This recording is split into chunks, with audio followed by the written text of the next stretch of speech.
Saudara-saudaraku, kita semua sepakat satu hal, tidak ada seorang pun yang bisa lari dari kematian. Cepat atau lambat, suka atau tidak, siap atau tidak, setiap jiwa akan merasakan sakaratul maut. Dan setelah itu jasad ini tidak langsung masuk surga, tidak langsung pula masuk neraka. Ada satu fase yang sering dilupakan manusia, padahal di sanalah awal penentuan alam kubur. Rasulullah Shallallahu Alaihi Wasallam dengan jelas bersabda, sesungguhnya umat ini akan diuji di dalam kuburnya. Artinya, kubur bukan tempat istirahat. Kubur adalah tempat ujian pertama. Manusia hari ini sibuk menyiapkan rumah, sibuk menyiapkan tabungan, sibuk menyiapkan masa depan anak, tapi sangat sedikit yang menyiapkan jawaban untuk kuburannya sendiri. Bayangkan, detik-detik terakhir itu, tubuh kita terbujur kaku, wajah ditutup kain kafan, kita diusung oleh orang-orang yang mungkin hari ini memuji kita. Namun dengarlah, tak lama lagi mereka akan meninggalkan kita. Tanah mulai ditimbunkan, suara sendal menjauh, doa-doa terdengar samar, dan di titik itulah manusia benar-benar sendiri. Tidak ada jabatan, tidak ada pangkat, tidak ada pengikut. Yang tersisa hanyalah iman dan amal.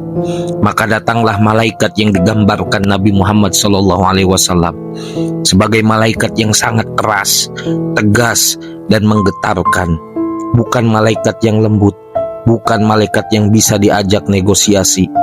Ia dudukkan manusia itu, lalu mengajukan pertanyaan yang menentukan segalanya. Apa yang dahulu engkau katakan tentang lelaki ini? Tentang siapa?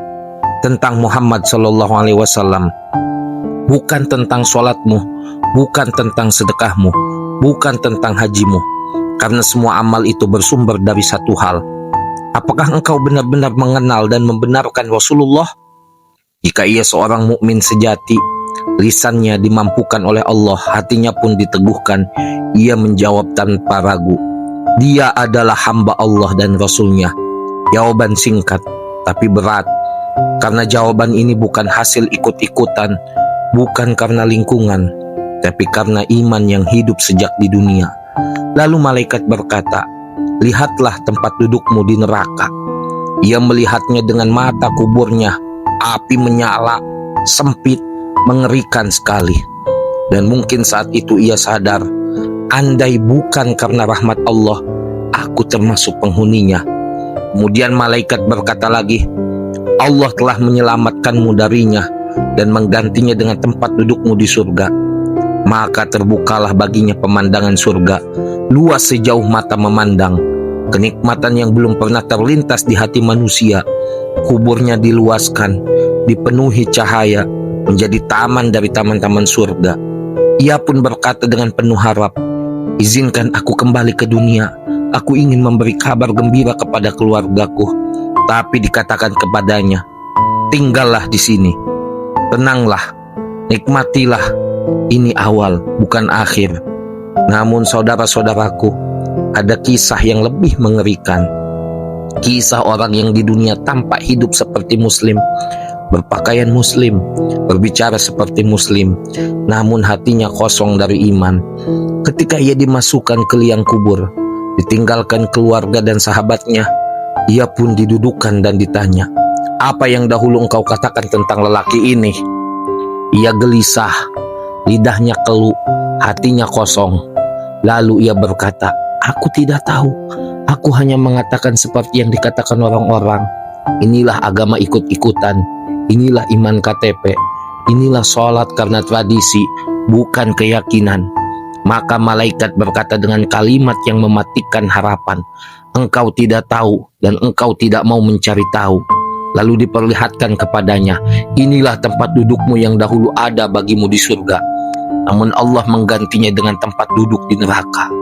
Kuburannya menyempit, gelap sekali, dihimpit, dan azab pun dimulai. Dia ingin kembali ke dunia, tapi pintu sudah tertutup. Maka renungkanlah wahai saudaraku, kuburan tidak menunggu orang soleh saja. Kuburan menunggu semua. Pertanyaannya bukan berapa lama engkau hidup, tapi bagaimana engkau mengenal nabimu.